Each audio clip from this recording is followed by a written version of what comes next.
Hello, greetings. This is Gilles Mancion. I wanted to come and wish you a wonderful day, for it is a day that should be full of joy for all that is coming. There is great miracles, amazing future. I hope you can sense this future. The more you are able to sense and be well within the present situation, in letting go of what was, in order to be ready to receive something new. Yesterday was the National Holiday of France, so this is a flag. And part of a flag series, blue, white, and red. The blue is the symbol of Paris. The yellow, the red is a symbol of the revolution, and the white is the symbol of the monarchy. This painting is a tribute to an American artist named Barnett Newman, who was thinking that we used to make those big. Sometimes monochromatic painting, and it would be like one light that is it may appear abstract, but it is the symbol of God's intervention into the world, into reality. And so it is a very powerful this is a really nice painting. I really like it. I wanted to say also that I'm going to pull out a few cards, and so see what is the highest wisdom for us today is the Four of Gabriel. It says, after the effort, the recomfort. You are harvesting the fruits of your labor. Get rid of all situations that are oppressing you. So it is very much a kind of joy about being able to fully enjoy life, and so we have to get rid of all those things that may prevent us from that. Then what we need to understand is the Lady of Gabriel. She's passionate, brilliant, charming, independent. He says, from now on, you can undertake anything. Go towards what you aspire. You attract people capable of coming into your assistance. So it is important to know the flow is there. Once you are into the flow, the universe will provide the resources, the people, everything can be done. It is a matter of believing in it. What we need to do is the Eight of Michael. You can be free. Have the courage to change the situation. Not seeing things very clearly. So it's allowing ourselves to move through the eclipse, to allow the confusion, to void our mind as much as possible in order to receive a new reality, a new understanding.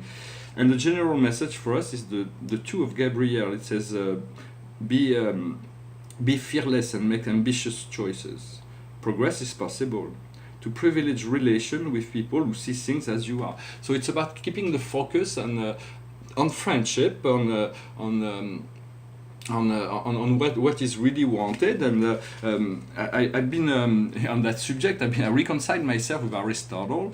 Aristotle was I had to come to that because I went back to philosophy and to research a little bit. Once I finished Plato, I had to go into Aristotle because he was very respected by Da Vinci and Dante and so on. But in many sense, you read Aristotle to say that he was wrong, because most of what he said was wrong. Yet there was certain value that because I read his last book, his Metaphysics, and this is, for me, it's absolute nonsense. There is nothing, no reality into that, and so I kind of let it out. But then I went back into these earlier works, and as usually you go, when you look into philosophy, you look at the last book of a philosopher, because that is the most mature of all. But then I realized that there was a lot of the values of Epicureanism, which is friendship, which is putting the happiness at the center of life, which is making philosophy practical, that Aristotle brought to us. So I'm going to continue to study that. It's nice to reconcile myself with those understanding. I wanted to recommend 3 little books for the summer. If you have not read it, most people have read those books. But the first one is The Alchemist by Paulo Coelho. It's a really nice, simple book. It reads really quickly. It's a little book. I've read some of these other books, but my favorite remains his first book in this case. The second book is called Siddhartha by Hermann Heist. It is not about Siddhartha Gautama, the Buddha. It happens during the time of the Buddha, but it is a story of a young Brahman who goes by, I'm not going to tell you the story, but it is a wonderful, wonderful book. It is a classic of philosophical, there's many great philosophy that is revealed within this book. They must exist in audiobooks as well. And the third one, if you have not read it, is Jonathan Livingston, The Seagull. It's about a seagull that needs to be more, that needs to be, that needs to fly faster than any other seagull. It is a wonderful little book. And so I'm going to finish with a little song. It's a French song. It's an old French song. It goes like this. Douce France, Cher pays de mon enfance, bercé de tendre insouciance, je t'ai gardé dans mon cœur. Mon village, au clocher, aux maisons sages, où les enfants de mon âge ont partagé mon bonheur. Oui, je t'aime, et je te donne ce poème. Oui, je t'aime, dans la joie ou la douleur. Douce France, cher pays de mon enfance, bercé de tendre insouciance, je t'ai gardé dans mon cœur.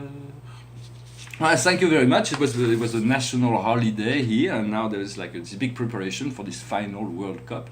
It's very. I made a decree a week ago. I spoke on it, maybe not on this channel, but on the French channel, that France was unbeatable this year, and so it seems to be continuing. And let's hope so. Maybe there was somebody in Croatia that made a decree before me, and so we will find out today. But it is amazing how people are depending on this kind of external happiness that can make them extremely happy. Those kind of events are catalysts of great emotions. Whether it can be, if they lose, they'll be extremely sad, and if they win, they'll be extremely happy. When in a sense we have to learn to that happiness has to be a permanent condition that is not depending on its other circumstances. It's very important as we ascend to learn that and to know that we are truly infinite. We want to move back into this realm of infinity, forget all the limitation of time and space, which are unreal. Once we move into infinity, we will discover that part of ourselves that is not conditioned by time and space, and we'll have far more power and understanding and intuition of all those things of the physical realm. So it's about not forgetting this eternal and finite nature and finding ways every day to commune, to connect, to exchange with each and every day. Well, I hope this message was interesting for you. I wish you a wonderful Sunday, and I'll talk to you soon. Namaste.